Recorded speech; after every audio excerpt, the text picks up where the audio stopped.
magpapahayag. Yes. Amen. Sa ngayon, ikaw na magpapahayag. Noon, nung sa Day of Pentecost, may nagtanong, what must I do to be saved? Anong sabi niya, Apostol Pedro? Repent and be baptized, every one of you, in the name of Jesus Christ, for the remission of your sins, and ye shall receive the gift of the Holy Spirit. O, biruin mo, may nagtanong kasi. Ngayon, mayroon pa bang nagtatanong? Pag nagbabahagi ka nga dyan, iniiwasan ka. O, nag-share ka ng gospel, iniiwasan ka. Pero si Kristo rin yung sinishare mo. Amen. O, ba't tayo lang tumanggap? Kasi iba nga, mga kapatid ko, yung kanilang paniniwala at pagkakilala sa Panginoon Kristo. Isa lang, mga kapatid ko, ang sinasamba, mga kapatid, si Jesus Christ. Pero bakit di kayo magkasundo? Yes. Ha? Ba't galit sa'yo pagka nag-share ka? Si Kristo man kaya ang sinishare. Pero ba't nagagalit? Kasi nga, mga kapatid, iba yung kanilang sinasambang Kristo. Amen.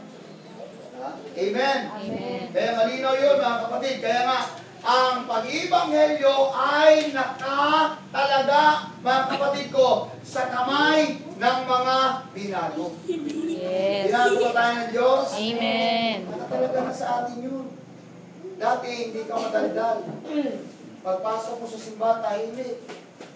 Paglabas, tahimik. Ibinurol, tahimik. Ngayon hindi na. Maingay ka na ngayon. Kahit iburol ka, maingay pa rin. Oh, ganun na ngayon. Kasi bago na. All things are passed away and all things become. Nababago na yun. Amen? Kaya tingnan mo ngayon yung burol. Mayroon ng rock and roll. Oh, dati ang burol ako. Kaya, nung ibinurol, patay, ay tahimik. Diba? Amen. Dati mga kapatid, pag kami nakaburol, bawal magwalis, bawal maligo. Ngayon mga kapatid, nagpapariban na. Naalala ko yung kapatiran mga kapatid ko sa Musul, namatay yung asawa niya. Wow! Kinabukasan, nagpariban yung asawa. Ang galing, nagpariban. Ang kapira niya, pastor, may magagawa ka ba tayo? Patay na eh. Hindi nagpaliban na lang, kumasaya. Nagpaliban. Dati bawal yun, bawal mga kapatid ko. Bili mo, wala, kahit na mukha bruha ka na sila. Tapos kahit dumi-dumi na, may iba na. Ito naman talaga. Ano mo kaugnayan nun? Wala naman talaga. Yes. Amen? Amen. Dati yun eh. Sabi ng Bible, all things are passed away, all things become new, bago na. Pagka kay Kristo na mga kapatid, yung mga superstitious belief, wala Wala. Yes. Kasi Amen. ang tabi na yun, huwag kang maniwala doon, paikutin yung plato, dahil baka madisgrasya ka, kumakain ka, alis ka, wala na yun. Yes. Nalaglag lang yung kutsara, ay lalaki yan, bakit patulis? Nalaglag yung tinidor, yan, tinidor pala lalaki, pagka kutsara, babae. Pati ba naman yung kutsara, walang kamalay-malay, nalalaglag, okay, nagkakulangan. Kaya sabi ng Hosea 4:6, my people perish for lack of knowledge. Yes. Because they rejected the knowledge of God. Yes. Yung knowledge ng Lord, nireject ng tao eh. Kaya nga gusto ng Diyos, may panumbalik kasi ang tao, mga kapatid, sa totoo lang, sa salitang timang. Yes. O timang talaga ang tao, mga kapatid ko. Kaya nga, kailangan may panumbalik, magkaroon ng kaalaman na ang paniniwalaan ng tao ang salita ng Diyos. Ang problema kasi, paano nila malaman, mga kapatid, na sila'y timang? Kung hindi mo ipapahayag ang salita ng Diyos. Sa totoo lang, timang naman talaga tayo nun eh. Yes. Pero mo mga kapatid, yung Diyos natin, pakainin mo, kain ka. May mata, hindi nakakita. May tenga, hindi nakakarinig, mga kapatid. May ilong, hindi naman nakakaamoy. Amen. Ay, diba timang tayo? Yung dati ko mga kapatid, ang laki nung binibihisa ko pa, 5,000 yung damit, mga kapatid. Pero ako walang damit na ganyan. Napaka-special. Pero nung may nagpahayag sa akin, ay, hindi ko pinangyayaman. Amen. Isang puspuro lang. Amen? Amen. Kasi nga, hindi natin alam. Kaya nga mga kapatid, ang tao, mga kapatid ko, sabi nga, napapahamak talaga. Pag wala kang alam, mga kapatid, mapapahamak ka. Yes. Amen. Pupunta ka sa isang lugar, di mo alam, sige, magkaligaw-ligaw ka. Kaya ang gagawin mo, baliktarin mo yung damit mo. Kasi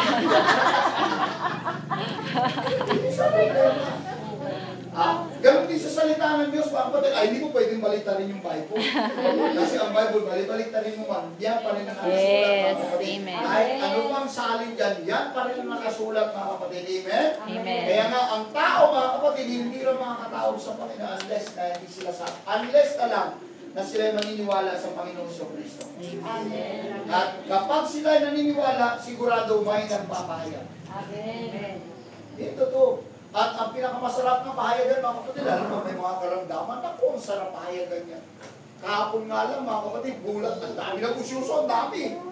Ang dami, mga kapitbahay, mga kapatid, mga usyusera talaga, ang dami. Kasi, ba't nandito si Pastor? Ba't nakasya si Pastor dito? Hindi naman pumapasya si Pastor dito.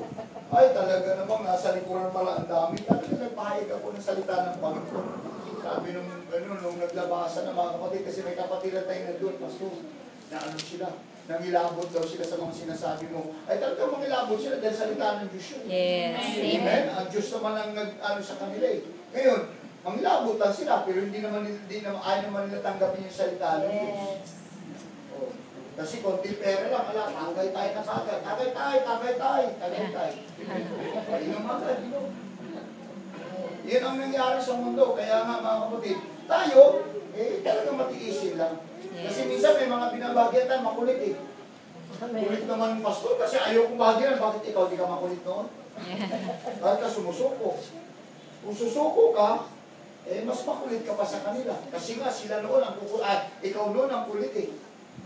Kaya ang pagkakamali mga kapatid, kapag ka ang tao hindi nakakilala sa Diyos. Yes. Yun yung malaking pagkakamali mangyayari sa kanila. Amen. At pangalawang pagkakamali, kung tayo nakakaalam ng salita ng Diyos at hindi rin natin, mga kapatid, ipapamuhay ang salita ng Diyos. Malaking pagkakamali rin ng mga kapatid. Amen! Amen. Kaya nga, kung mapapansin natin ngayon, sa panahon natin ngayon, mga kapatid, napakano na talaga, napakadelikado na. Everybody say amen? Amen. Sabi ko nga, sa araw-araw lang na balita, mga kapatid, araw-araw na maraming namamatay, ay nakakaano na. Yung lamig ngayon, ang climate change, mga kapatid, mga palatandaan na yun, sinabi ng Bible eh.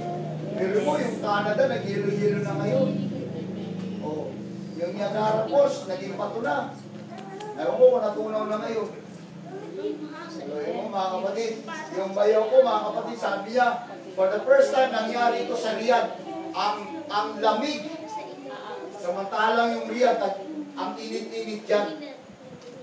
Dahil ang lamig daw ngayon, sabi niya. Grabe. Ewan ko, kaya nga sabi niya, sa totoo lang, yung bayaw ko nag-resign eh. Sa August, uwi na kasi, sabi niya, iba na ang panahon ngayon. Kaya sabi ko naman doon sa asawa, sharean mo na kasi yun na yung pagkakataon, natatanggap na yun kasi natatakot na raw sa nangyayari sa panahon ngayon. Totoo yun. Yes. Magandang sharean yung mga ganyan natatakot na eh. Yes. Ibig sabihin, tumatalab ng mga salita ng Panginoon, Yes. yung may mga karamdaman, ay yung mga malalakas, mga astig pa, ako, pag sinero na, panahon. Yes. Pero pagka tinuki na ng Diyos siya, pag tinurot na ng Diyos yan, doon mo na, daldalan mo na ng daldalan. Sigurado yan, mga kapatid. Yan, totoo. Amen? Yes. Amen. Oo, totoo yun. Bakit? Produkto tayo ganyan. Ako noon, mga kapatid, nung malakas pa nun, astig na astig eh. Layan! Batuhin ko pa nga yung mga Bible study. Nung gumanon yung katawan ko, nagkasakit ako na hospital. Lula, isang share lang ng pastor. Sama agad ako eh. Ay, pumamatay eh. Nabuhay. Amen. Amen. Kaya nga kailangan talaga ng mensahero eh. Yes. Ang sulat, mga kapatid ko sa post office, kung walang mensahero, hindi makakarating sa kinaukulan. Yes. Kailangan talaga ng mensahero. Kaya nga, paano daw sila magsisitawag kung wala namang mga kapatid sinugo? Yes. Tayo, sinugo tayo ng Diyos lahat. Yes. Lahat ng nakakilala sa mga salita ng Panginoon, mga kapatid ko, hallelujah, ay sinugo. Kaya ngayon, sa panahon ito, dapat lang talaga ang tao dalhin natin sa Panginoong Kristo.